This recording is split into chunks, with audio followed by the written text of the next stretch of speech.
এই মুহূর্তে আমরা পেয়েছি মাইগ্রেন্ট ডিপার্টমেন্টের চেয়ারম্যান তথা রাজ্যসভার সাংসদ শামিরুল ইসলাম। দাদা আমার সবচেয়ে বড় প্রশ্ন এখন হয়ে দাঁড়িয়েছে, যেভাবে পরিযায়ী শ্রমিকরা হেনস্থার শিকার হচ্ছে, আমরা দেখছি গ্রেপ্তার করে বাংলাদেশে পাঠিয়ে দেওয়া হচ্ছে। এবং আরও একটি বিষয় উঠে এসেছে উড়িষ্যা থেকে, যেখানে বাংলাদেশের ফোন নাম্বার থাকার পরেও আছে বলে তাদেরকে গ্রেপ্তার করে রাখা হচ্ছে। এই বিষয়ে রাজ্যের সরকার বা আপনারা কি পদক্ষেপ গ্রহণ করছে?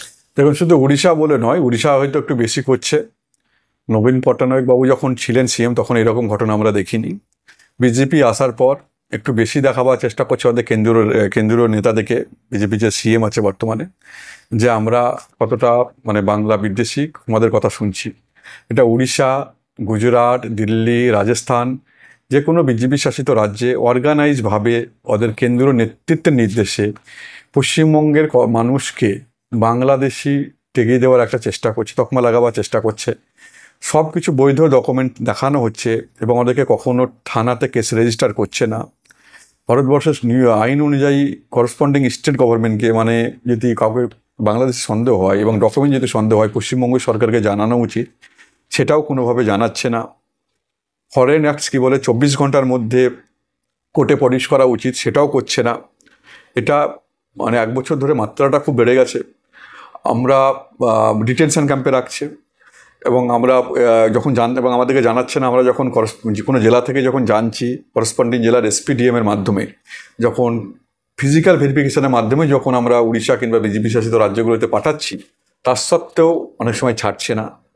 একদম অর্গানাইজভাবে বাংলার প্রতি বিদ্বেষ, পশ্চিমবঙ্গের মানুষের প্রতি বিদ্বেষ। যেহেতু বারবার বিজেপি পশ্চিমবঙ্গকে জেতার জন্য টার্গেট করেছিল, যেহেতু বারবার হেরে গেছে বলে এই বিদ্বেষ থেকে এটা করছে। তার জন্য আমরা আইন যে পরিবারগুলো হয়ে আছে, মাননীয় মুখ্যমন্ত্রী মমতা বন্দ্যোপাধ্যায়ের নির্দেশে আমরা পরিবারগুলো আইনত সাহায্য করছি। কোর্টের রায় ভালো এসছে। কোর্ট উড়িষ্যা গভর্নমেন্ট এবং দিল্লি হোম সেক্রেটারিকে তথ্য চেয়েছে যে কেন এরকম করা হচ্ছে। তার পরবর্তী শুনানি বুধবার আছে। আরও পরিষ্কার বোঝা যাবে যে কী হাইকোর্ট থেকে নির্দেশ আছে। তারপর আমরা পিআইএল ফাইল করছি, রিটও ফাইল করব, দরকার হলে আমরা সুপ্রিম কোর্টে যাব। এটা কোনোভাবে ছাড়বো না। যে জাতি ভারতবর্ষের স্বাধীনতা আনতে সব থেকে বেশি অগ্রণী ভূমিকা নিয়েছিল, যে জাতি নেতাজি সুভাষচন্দ্র বোস, রবীন্দ্রনাথ ঠাকুর, বিনয় বাদল দীনেশ, ক্ষুদিরাম বোসের জাতি, তাদের যারা আমাদের যদি স্বাধীনতা সংগ্রামীরা, যে সেলুলার জেল ছিল, সেখানে 70% পশ্চিমবঙ্গের বাংলার মানুষ ছিল স্বাধীনতা ক্ষেত্রে। আজকে তার উত্তরসূরির দিকে বাংলায় কথা বললে বাংলাদেশি বলা হচ্ছে। জনগণ মন, যেটা পার্লামেন্ট চালু হওয়ার সময় আরম্ভ করা হয়, যেটা রবীন্দ্রনাথ ঠাকুরের তৈরি করা, আজকে বাংলাদেশি বলা হচ্ছে। এটা খুব লজ্জাজনক। বিরোধীরা বলছে যে পরিযায়ী শ্রমিকের সংখ্যাটা বেড়ে যাচ্ছে, তাদের কি রাজ্যের সরকার কর্মসংস্থান দেখ, তাহলে এই হেনস্থার শিকার হতে হবে না? ওই বিরোধীদের যারা বলছে তাদের পরিযায়ী শ্রমিক নিয়ে কোনো কিছু বলার অধিকার নাই।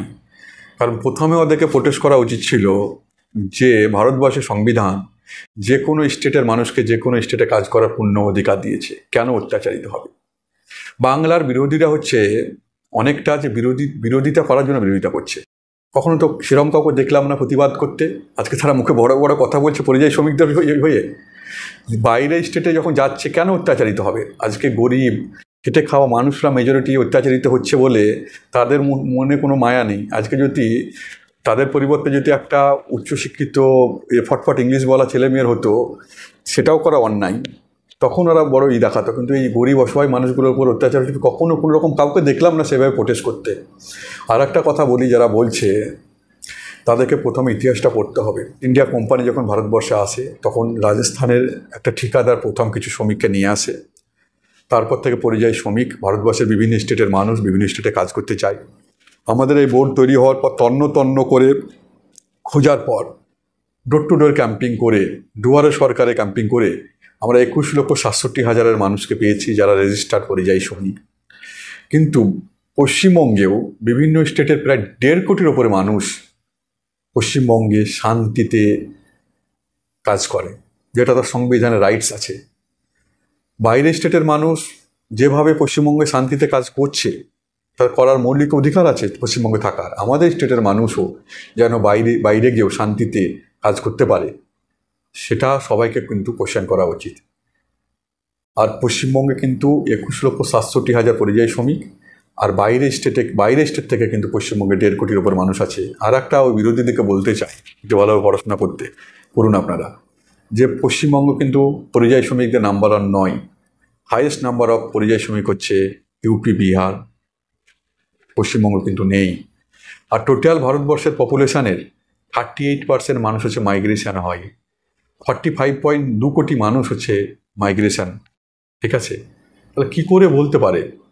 আজকে ধরুন যে যদি রাজমিস্ত্রির কথা বলি, মালদা, মুর্শিদাবাদ এবং রামপুর সাব ডিভিশনের কিছু ব্লকে ভালো রাজমিস্ত্রি পাওয়া যায়, এটা স্বাধীনতার আগে থেকে। ওরা কোনো অংশে কোনো ইঞ্জিনিয়ার থেকে কম নয়। আজকে ধরুন একটা দেশে যেমন ধরুন সবের থেকে শ্রমের কাজ কারা করতে পারে? ইউপি বিহারের লোক। কুলির কাজ বলুন, আপনার ট্যাক্সি ড্রাইভারের কাজ বলুন, জুট মিলের কাজ বলুন, আপনার উড়িষ্যার মানুষরা জল বহনের কাজ করে, এখানে রান্নার কাজ করে, আপনার ইট ভাটাতে কাজ করে। একটা শ্রমিক, নিপুণ শ্রমিক একটা জায়গায় একটা স্টেটের সঙ্গে আর একটা স্টেট যদি এক্সচেঞ্জ না হয়, ঠিক আছে, তাহলে কখনো ডেভেলপমেন্ট হতে পারে না। আর বিরোধীদেরকে বারবার বলতে চাই যে পশ্চিমবঙ্গে কিন্তু number 1 highest number of migrant worker কিন্তু নয়। আর বিরোধীরা যারা মাইগ্রেন্ট ওয়ার্কার নিয়ে এখন মানে মিয়ামা তুতু করছে, তারা কোথায় ছিল এতদিন? তারা যখন বারবার অত্যাচারিত হচ্ছিল তখন কী করেছে এরা? তাদের অবদানটা কোথায়? খালি একটা চিঠি আর সোশ্যাল মিডিয়াতে টুইট করলে হয় না, কখনো ভিতর থেকে কাজ করতে হয়। আরেকটি বিষয় আমরা দেখলাম যে কোচবিহারের একজন বাসিন্দা উত্তম কুমার ব্রজবাসী, তাকে আসাম থেকে এনআরসি নোটিশ পাঠানো হচ্ছে। বললাম তো, কি কাজ বিজেপি প্রথমে ধরে গরিব মানুষদেরকে, যারা পরিযায়ী শ্রমিকদের মধ্যে মেজরিটি পড়ে, তাদেরকে প্রথমে টার্গেট করছে। তারপরে আস্তে আস্তে প্রত্যেক বাঙালি সম্প্রদায়কে ধরছে। এবং পরিযায়ী শ্রমিকদের মধ্যে বিভিন্ন ধর্মের মানুষ কিন্তু আছে। বাংলায় কথা বললে কিন্তু অত্যাচার করা হচ্ছে। যেমন আমি আসামে, যেমন কোচবিহারে উত্তমবাবু, যিনি রাজবংশী সম্প্রদায়ের, আর একটা ইস্যু পেলাম আরতি ঘোষ, উনিও হচ্ছে কোচবিহারের, ঠিক আছে? ওনার যা হচ্ছে আলিপুরদুয়ারের। উত্তমবাবুর ক্ষেত্রে কী হলো, উনি জীবনে কোনোদিন আসাম যায়নি,